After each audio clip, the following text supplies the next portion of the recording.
Assalamualaikum viewers, I am Fahadrin, lecturer in chemistry. Like and share my videos and subscribe to my channel College Chemistry with Fahad.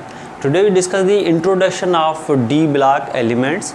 D block elements को transition elements भी कहा जाता है। ये सब metals होते हैं और ये S और P ब्लॉक के दरमियान पीरियोडिक टेबल में रखे गए हैं।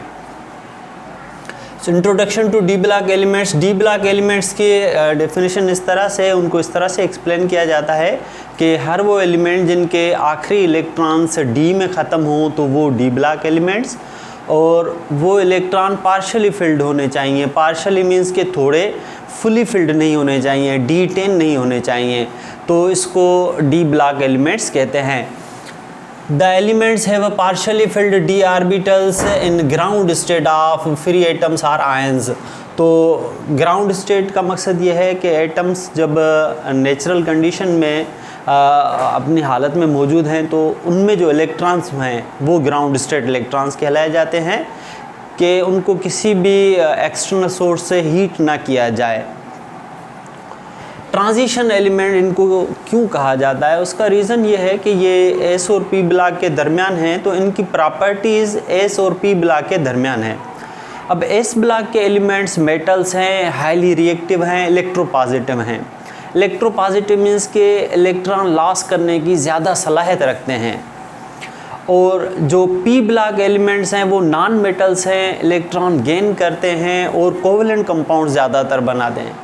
तो S ब्लॉक वाले एलिमेंट आयनिक बॉन्ड बनाते हैं और P ब्लॉक वाले एलिमेंट मोस्टली कोवेलेंट बॉन्ड बनाते हैं। तो D ब्लॉक इनके दरमियान है, तो इसका मकसद ये हुआ कि D ब्लॉक वाले एलिमेंट्स S से कम रिएक्टिव हैं और P से ज़्यादा रिएक्टिव हैं, और इनके दरमियान वाली प्रॉपर्टी है इनकी तो ट्रांजिशन स्टेट में है, तो हम कहते हैं कि ये एलिमेंट ट्रांजिशन एलिमेंट्स हैं।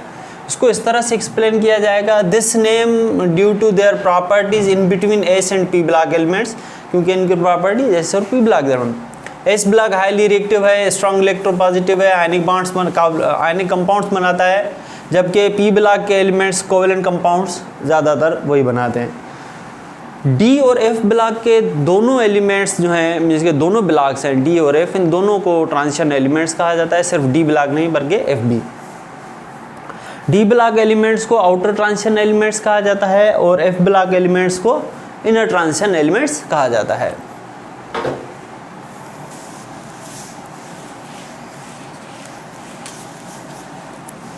अब आप इसको इस तरह से भी याद कर सकते हैं कि पीरियोडिक टेबल में S ब्लॉक और यहाँ पे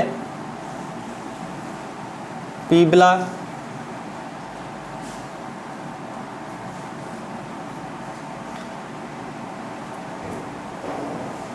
इनके दरमियान यहाँ पे होता है D ब्लॉक और यहाँ पे F ब्लॉक।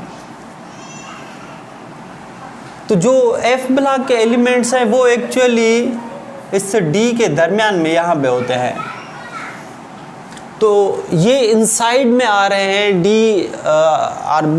D ब्लॉक के, तो इसलिए F ब्लॉक के एलिमेंट्स को हम इनर ट्रांजिशन एलिमेंट्स कहते हैं। इस तरह से आप आसानी से याद कर सकते हैं, और D जो है इसके बाहर होता है, तो इसलिए D ब्लॉक के एलिमेंट्स को आउटर ट्रांजिशन एलिमेंट्स कहा जाता है। अच्छा, अब D ब्लॉक एलिमेंट्स के 3 सीरीज़ है, हर सीरीज़ में 10 एलिमेंट हैं। F ब्लॉक एलिमेंट्स में 2 सीरीज़ हैं। तो D ब्लॉक एलिमेंट्स की जो सीरीज़ है, सीरीज़ 1 जो है पीरियड 4 से स्टार्ट हो रही है, और 3D जो है सब शेल इसमें ऑक्यूपाई होगा।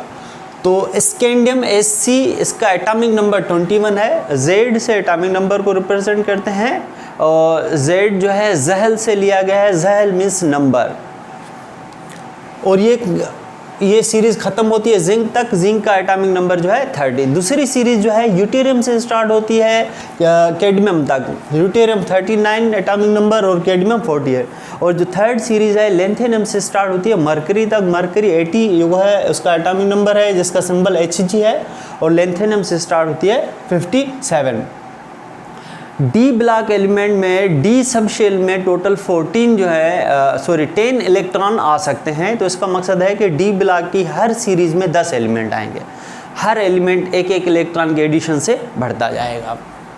अब बात करते हैं एफ ब्लॉक। एफ ब्लॉक में दो सीरीज़ हैं, लेंथेनाइड सीरीज़ और एक्टिनाइड सीरीज़। तो लेंथेनाइड सीरीज़ क्या होता है कि लेंथेनाइड सीरीज़ सीरियम से स्टार्ट होती है, लेंथेनियम से नहीं होती, ल्यूटेटम तक।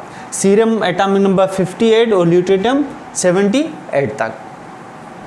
अच्छा, उसके बाद जो एक्टिनाइड सीरीज़ है वो एक्टिनियम से स्टार्ट होती है लॉरेंशियम तक। LR सिंबल है, लॉरेंशियम एटॉमिक नंबर 103, एक्टिनियम 89 है, सीरियम 58 और ल्यूटेटियम 78। इस तरह से ये लेंथेनाइड और एक्टिनाइड सीरीज़ हो गए, और डी ब्लॉक की ये जो है सीरीज़ हो गई 3 सीरीज़। डी ब्लॉक एलिमेंट में सब के सब मेटल जो है वो सॉलिड हैं, सिवाय एक मेटल के जो मरकरी है।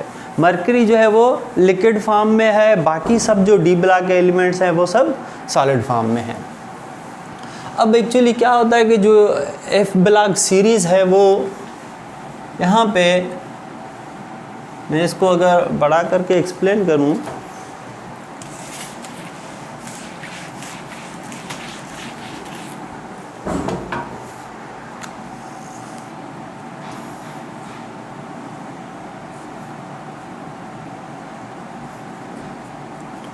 थ्री बी सीरीज़ में यहाँ पे लेंथेनियम आता है।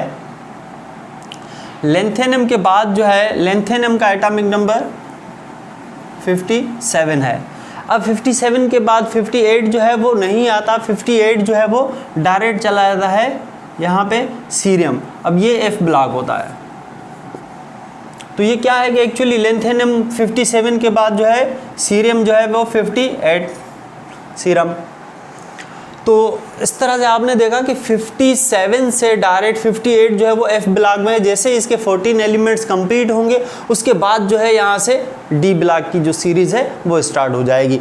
तो ये जो एफ ब्लॉक है वो एक्चुअली 3B ग्रुप हैं, इसका ही हिस्सा हैं, मगर इनको अलग करके इसलिए रखा गया है क्योंकि अगर ये एफ भी इसके साथ जोड़ दें तो ज़ाहिरी बात है वो इस पी को क्रॉस कर जाएंगे और कुछ एलिमेंट्स डी ब्लॉक के एस पी ब्लॉक में आ जाएंगे, जो कि उनसे उनकी प्रॉपर्टीज़ मैच नहीं करेंगे। इसलिए क्या किया जाता है कि एफ ब्लॉक को इनके दरमियान में ही एडजस्ट करके इसके बॉटम में रखा गया है। तो इस तरह से ये थोड़ा इंट्रोडक्शन था डी ब्लॉक एलिमेंट्स के हवाले से। आई होप आपको मेरा लेक्चर पसंद आया होगा। मेरे वीडियोस को ज़्यादा से ज़्यादा शेयर करें और मेरे चैनल को सब्सक्राइब करें।